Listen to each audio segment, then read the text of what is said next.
city and in the territory on West, there's just one way to handle the killers and the spoilers, and that's with a U.S. Marshal and the smell of Gunsmoke.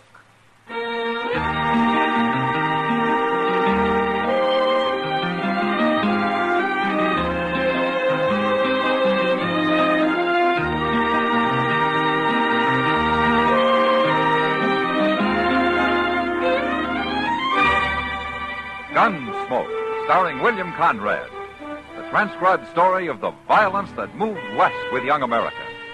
And the story of a man who moved with it. I'm that man, Matt Dillon, United States Marshal. The first man they look for and the last they want to meet. It's a chancy job, and it makes a man watchful and a little lonely.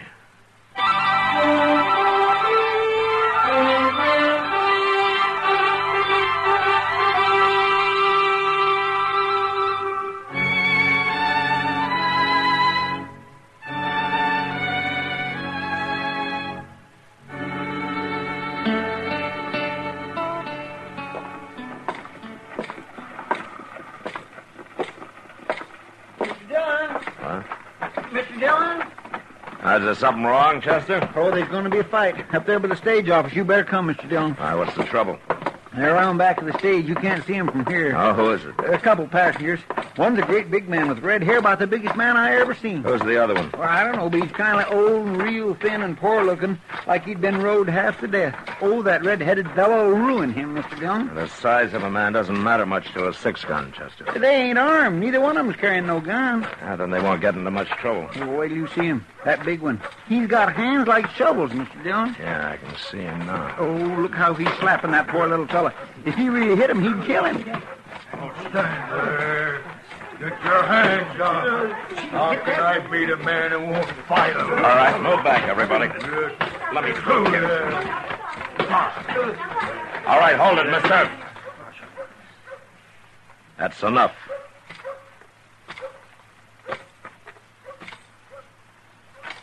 What are you saying that's enough? It ain't by far enough. This man isn't even fighting you. I'm trying to make him fight, ain't I? Why should he fight? 'Cause we come in on that stagecoach together. And he sat there the whole 8 hours and stared at the floor. And never said a word. Like it drove me crazy. I think it did drive you crazy. He isn't going to hurt you anymore, mister. But you better get out of here. I don't care what he does. You fight him, mister. You break him up a little. I'll watch. Nobody's going to touch him. Are you scared of this old crow? I said leave him alone. You said? You're talking to Sam Keeler, mister. I'm a bear cat. People do what I say. You're talking to a United States Marshal. A marshal? Well, now. How come you're not wearing a gun, Keeler? Man's got to wear a gun. Most men do. My hands do my fighting. And you're big enough to whip most any man alive, aren't you? I sure am. But you go unarmed so nobody can use his gun against you. He'd be held up for murder if he did, wouldn't he? Hell, you figured yourself a nice big advantage, Keeler. But you're a coward. What? You're a coward! And I'd still be a fool to go up against you barehanded. You don't dare use that gun. You said so yourself. There are lots of ways to use a gun, Keeler. Marshal, I'm going to knock your head into a peak. And then I'm going to knock the peak off. Right now. Oh,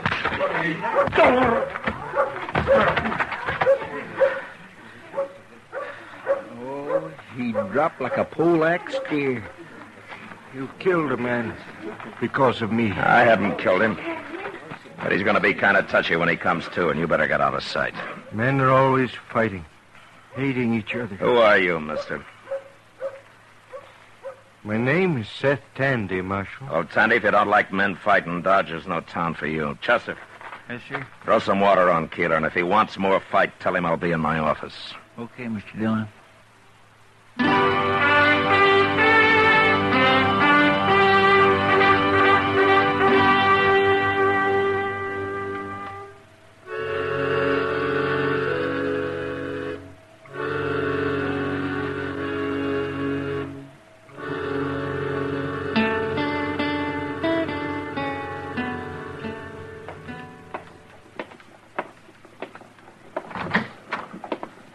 Keeler come too, all right, Mr. Dillon. You didn't hurt him so very bad. Well, I haven't been worrying about it, Chester. No, sir. But it's been 2 hours. It's after dark. He couldn't have been unconscious all this time. No, sir, he wasn't. See, I stopped off to the tonsorial. I got me my winter haircut. No? Oh, you should have seen Keeler when he come to. My goodness, he is mad. It wasn't getting buffaloed so much as everybody laughing at him. Seemed like he just can't stand that. He looked like he was about to go wild. Well, there'll be more trouble from him. Yes, sir. It's like this friend of his that showed up after the fight, a fellow called Humbert. He just couldn't believe it when he seen Keeler laying there. This Humbert, he said somebody would get killed for it, sure. Uh-huh. Chester, I'm going to go down to the Long Branch and have a drink. Oh, I'll walk part way with you. Okay.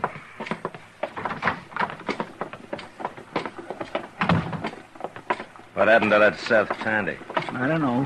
He left. But there's something wrong with him, Mr. Dillon. Did you notice the funny look on him? Well, he's got eyes like a blind horse. What kind of man is he? All I know is he's the kind that lets himself get knocked around and doesn't seem to care one way or the other. Yeah. You want a drink? No, sir, thank you. I got business. But you tell Miss Kitty hello, huh? Yeah, sure.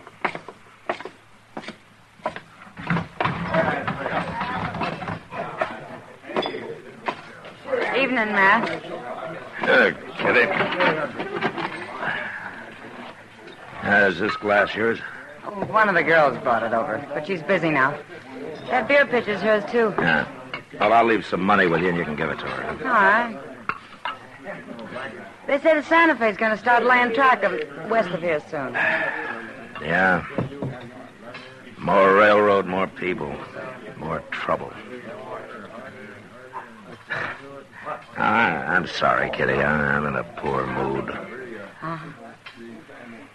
Hang up your gun, Matt. Yeah? And do what? I'm too lazy to work for a living. I suppose keeping the peace around here isn't work. And then there's getting shot. It's been a long time since anybody put a bullet in me, Kitty. Just 'cause you're learning to duck. You know, up in Canada, they got a bird called a loon. And they claim that these loons really can duck a bullet. Why don't you go up there and study them a while? See how they do it. Yeah, might be a good idea. Yeah? Mr. Dillon? Oh, hello, Miss Kitty. What's the trouble, Chester? That fellow Tandy, Seth Tandy. What about him? Well, some fellas seen him stumble out of the alley just now. They took him up to Doc's. What? He was all beat up. Oh, somebody had really worked on him. Who? Well, I don't know. Nobody seen it happen. All right, let's get up to Doc's, Chester. We'll see you later, Kitty. Sure, Matt.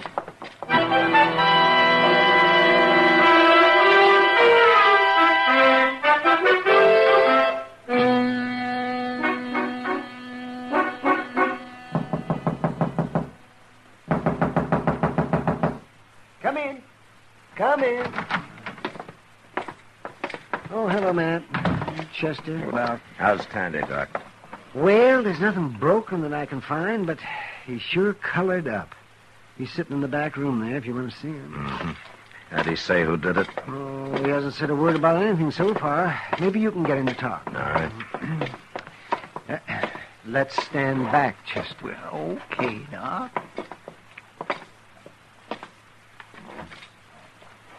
Well, how do you feel, Tandy? Tandy, I want to know who did this. I'm sure it was Sam Keeler, but I want to hear it from you. No, Marshal. There's been enough violence. The next time he might kill you, Tandy. It doesn't matter. What? It's not important. Not no more. What's your trouble, Tandy? Maybe I can help you. Nobody can help me, Marshal. When a man loses faith in his God, he loses everything. I've lost my faith. I no longer believe. You're a preacher? I was a preacher. 30 years. Now, what'd you come to Dodge for? Oh, no reason except get away from people that knew me before. I didn't want them to see me. Maybe start them doubting, too. I've got nothing left, Marshal. It doesn't matter what happens to me now.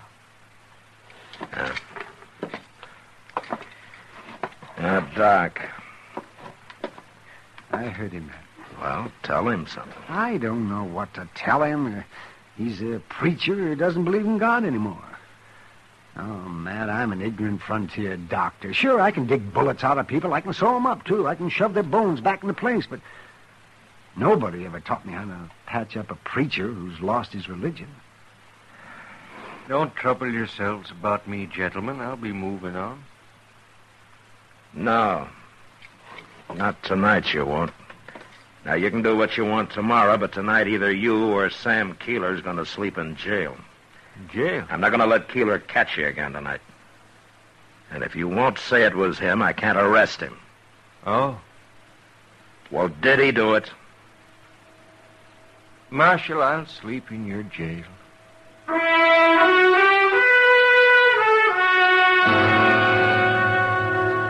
Maybe Seth Tandy didn't care what happened to himself, but he sure went out of his way to keep other people from having any trouble. If I'd have put Sam Keeler in jail that night, that'd have been quite a battle, and Tandy knew it.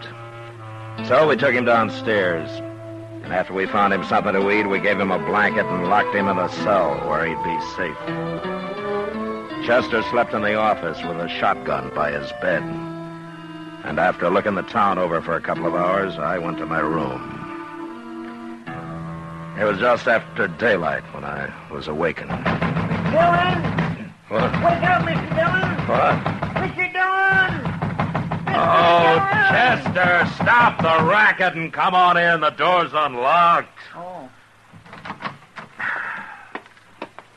What time is it, Chester? What are you doing here? It's Seth Tandy. He's gone, Mr. Dillon. What? Yes, sir, I went out to get us some breakfast, and he didn't feel like going, so I unlocked his cell and left him sitting there in the office, and when I got back, he was gone. Here, I found this note stuck on the door. Marshal, if you want to see Seth Tandy alive, come to Turkey Bend at noon. Alone and unarmed. Ain't signed. No, it doesn't have to be. Sam Keeler, huh? Yeah. What are you going to do? Do what it says, I guess. But you can't go up there alone, not wearing no gun, Mr. Dillon. He'll kill you. That Sam Keeler could kill anybody. And if I don't, what'll happen to Tandy? He don't care what happens to him. He said so himself. You'd be risking your life for a man who don't even care about living.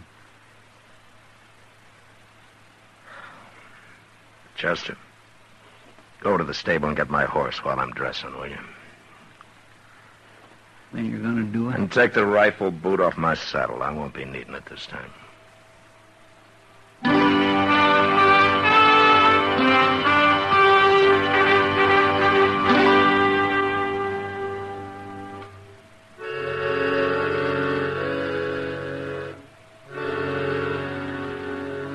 Maybe Chester was right. Maybe it didn't make sense. But still, I had to do it. It was about 20 miles upriver to Turkey Bend, and I got there about noon. I waited around for a while. Then Keeler's friend Humbert rode up. He was unarmed, too. He didn't say anything.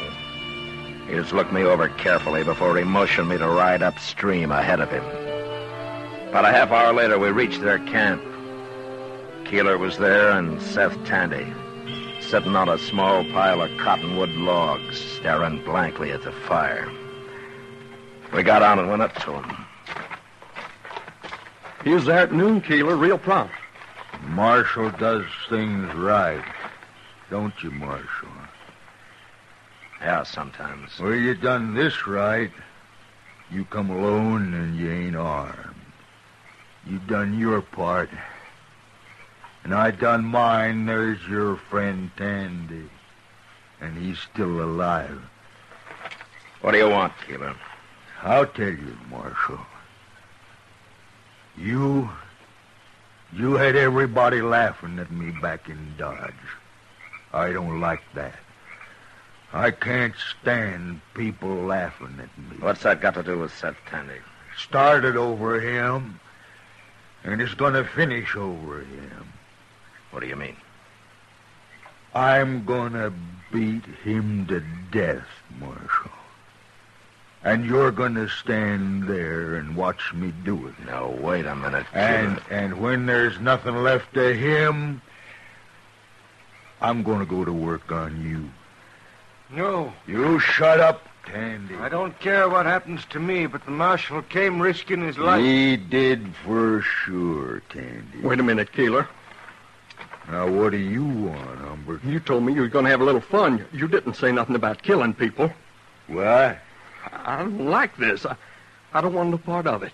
What's the matter with you, Humbert? I don't hold with killing people. I don't want to end up on a rope. You don't like it, huh? Now, don't you start nothing with me now. You leave me alone. I'll learn you to go against me. No! You are the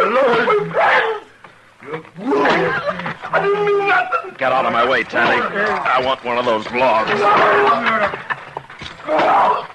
Put your head, Humbert. Keeler. I'll learn you. Keeler. Keeler!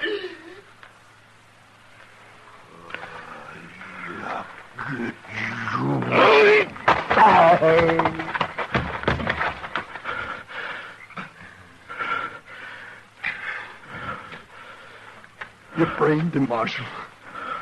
You saved my life with that log. Yeah.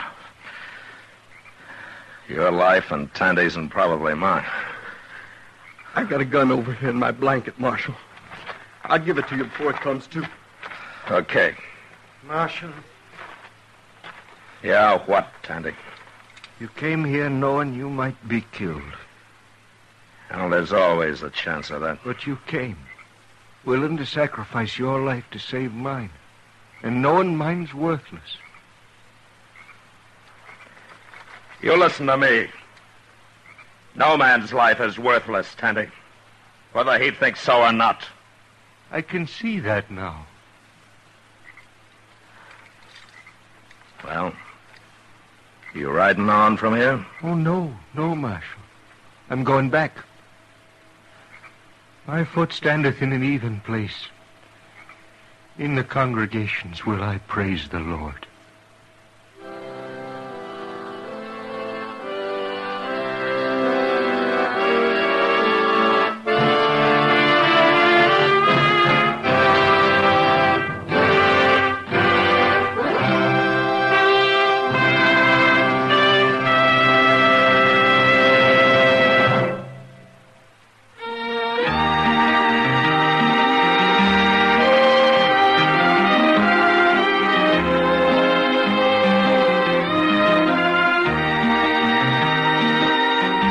Gunsmoke, produced and directed by Norman MacDonald, stars William Conrad as Matt Dillon, U.S. Marshal. Our story was specially written for Gunsmoke by John Meston, with music composed and conducted by Rex Corey. Sound patterns by Tom Hanley and Bill James. Featured in the cast were Lawrence Dobkin, Joe Cranston, and John Daner. Harley Bear is Chester, Howard McNear is Doc, and Georgia Ellis is Kitty.